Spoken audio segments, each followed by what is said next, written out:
শর্তাবলী আছে, সেগুলি আমি ডিটেলস এখন যাচ্ছি না।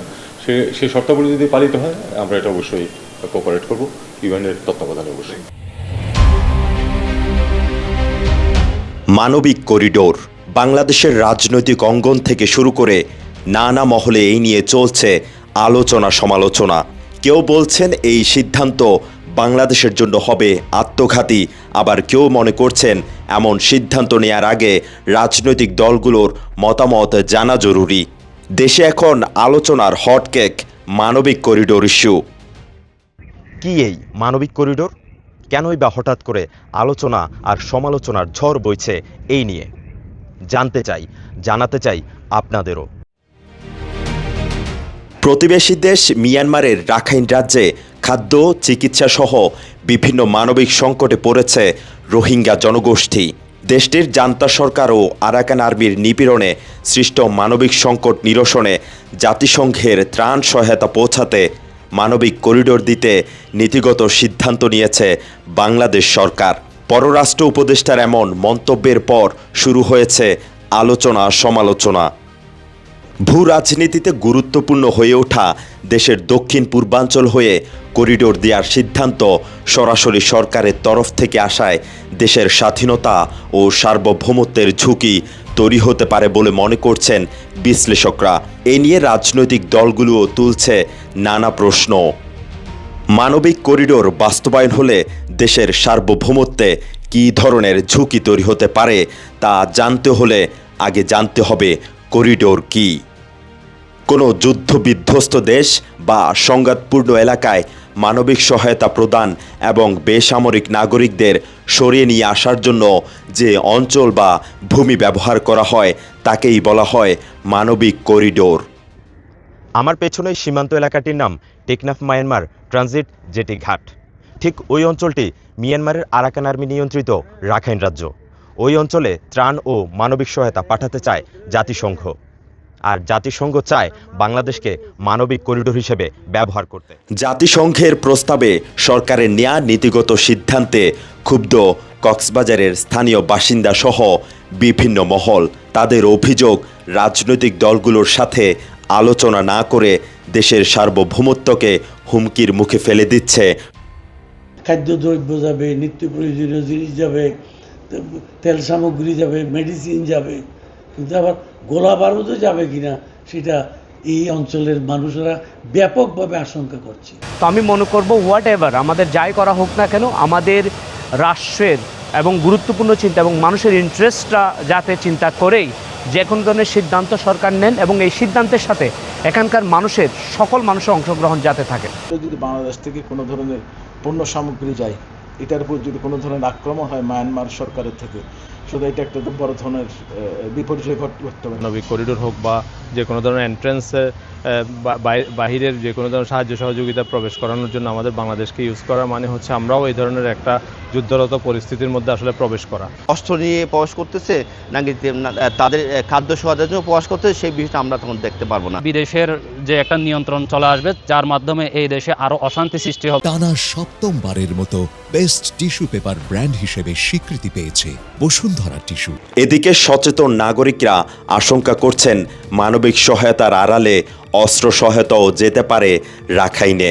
তাদের মতে ভিন্ন মাধ্যমেও রাখাইনে সহায়তা পাঠানো যেতে পারে। পাল্টে যাওয়া ভূ রাজনৈতিক বাস্তবতায় বাংলাদেশ যেন কোনো শক্তিধর রাষ্ট্রের ছক কাটা স্বার্থের ফাঁদে না পড়ে, সেদিকে সরকারকে সচেতন থাকার পরামর্শ তাদের। এখান থেকে হয়তো অস্ত্র নিয়েও তারা একটা ঝামেলা করতে পারে এবং আমরা মনে করি এখানে কোনো ইন্টারন্যাশনাল কোনো রাজনীতি থাকতে পারে, ভূ রাজনীতি থাকতে পারে। আমরা যারা বাংলাদেশের নাগরিক, আমরা কেউ চাই না এখানে মানবিক করিডোর নামের কোনো কিছু হোক। দেশের ভেতরে রাজনৈতিক ঐকমত্য ছাড়া এবং একই সাথে মিয়ানমারের জান্তা সরকার ও আরাকান আর্মি ছাড়াও মিয়ানমারে প্রভাব আছে এমন আঞ্চলিক সব পক্ষ একমত না হলে প্রস্তাবিত করিডোরটি বাংলাদেশের জন্য সামরিক ও নিরাপত্তা ঝুঁকি তৈরি করতে পারে বলেও মনে করছেন বাংলাদেশ মিয়ানমার সীমান্তে বসবাসকারী নাগরিকরা। আর করিডোর দিলেই যে কোনো দেশ এই করিডোরে বাংলাদেশে প্রবেশ করতে পারে। সারা বিশ্বে যারা এই মানবতার খাতিরে করিডোর স্থাপন করেছিল, আমি মনে করি সেই দেশগুলো এখন বিভিন্ন বিদ্রোহ গোষ্ঠীর সাথে কোন্দলে পড়ে যুদ্ধে লিপ্ত হচ্ছে।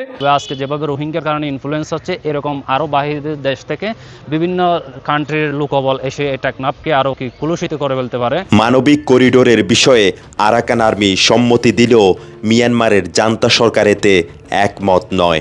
এতে করে সীমান্ত এলাকায় উত্তেজনা তৈরি হতে পারে বলেও আশঙ্কা স্থানীয়দের। আমরা বিদেশের সাথে কানেক্টিং হলে আমাদের মনে হয় বড় ধরনের একটা প্রবলেম হতে পারে। এটা আমাদের জন্য আরেকটা বোঝা হবে, এটা মোটেও কাম্য নয়। বিদেশের যে একটা নিয়ন্ত্রণ চলে আসবে, যার মাধ্যমে এই দেশে আরও অশান্তি সৃষ্টি হবে। এদিকে বিশ্বে বিভিন্ন দেশে এ ধরনের মানবিক করিডোর প্রতিষ্ঠার চেষ্টা ব্যর্থ হওয়ার নজির রয়েছে, যার মধ্যে ইয়েমেনে চলমান যুদ্ধে এমন করিডোরের আহ্বান জানিয়েও সফল হয়নি জাতিসংঘ। পাশাপাশি সাম্প্রতিক সময়ে ফিলিস্তিনের গাজায় মানবিক সংকট নিরসনে ত্রাণ সহায়তা পাঠাতেও মানবিক করিডোর প্রতিষ্ঠার চেষ্টা ব্যর্থ হওয়ার নজির রয়েছে। বর্তমানে মিয়ানমারের অভ্যন্তরে যুদ্ধ চলমান রয়েছে।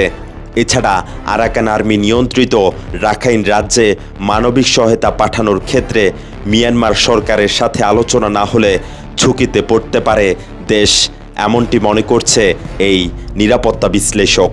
যে অঞ্চলে ওরা করিডোর বা আপনার মানবিক যে প্যাসেজ যেটা নিতে চাচ্ছে, সেখানে কিন্তু এখন প্রভাব হলো আরাকান আর্মির। সুতরাং আরাকান আর্মিকে যেমন কগনাইজেন্স আনতে হবে মিয়ানমার সরকার, তো এই দুটো তো পারস্পরিক বিপরীতমুখী। তবে তখন বাংলাদেশ যেহেতু এটাতে ইনভলভ যদি হয় এটা যদি এই করিডোর যদি সার্বভৌম একটা দেশের মাধ্যমে সেখানেও যদি কোনো বম করে মিয়ানমার এসে, তখন সেটাকে রিটেলিয়েট করার দায়িত্ব পড়বে কার কাছে? জাতিসংঘ সেই অ্যাসুরেন্স কাকে দিচ্ছে, এটা হয়তো আলোচনার বিষয়, আমরা জানি না এখনো। বাংলাদেশকে মানবিক করিডোর হিসেবে ব্যবহার করা ছাড়া আর কোনো উপায় আছে কি, সেটিও জানতে চাই তার কাছে।